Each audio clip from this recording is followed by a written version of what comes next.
problems in your microbiome?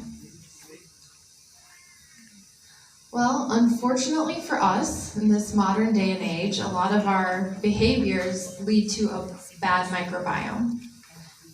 Something that's personal to me right now, going through jet lag, if you have inadequate sleep, your microbiome can suffer.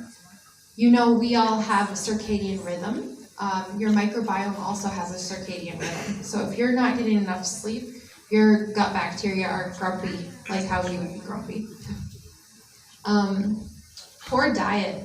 If you aren't getting enough fibers, if you're not eating enough fruits and vegetables, you're not getting enough food for your microbiome. Likewise, if you're eating too many processed foods, too much sugar, this stuff tends to feed the bad bacteria.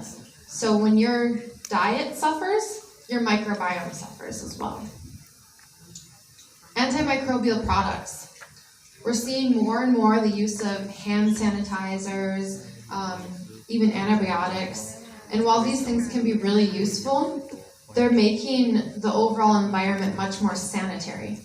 So you're not coming into contact with as many good bacteria as previous generations have come into contact with.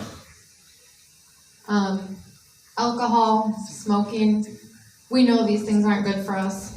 They're not good for our bacteria either.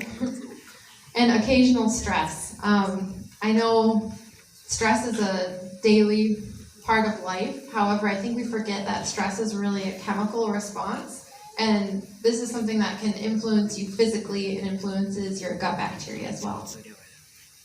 So even when we try really hard, these are just common things of life that are going to happen to us.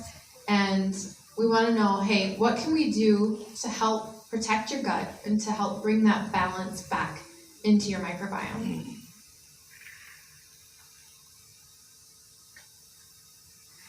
Well, lucky for us, unlike the genes you're born with, the genes in your microbiome are malleable. So there are behavior changes you can do to help make your microbiome happy.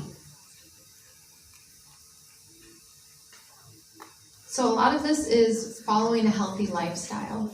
So maintaining a healthy body weight is important. Reducing your simple sugars and increasing your fruits and vegetables, like we talked about. This is going to increase your dietary fiber intake. Complex carbohydrates are what your gut bacteria consumes. So getting more fiber is going to help your bacteria grow. Adding some fermented food to your diet can be a really good way to get some good bacteria. So yogurt, kimchi, kombucha, these are all foods that contain good bacteria naturally. And finally, what we're here to talk about today, probiotics. Probiotics can be a great way to introduce targeted strains of bacteria that deliver a specific function.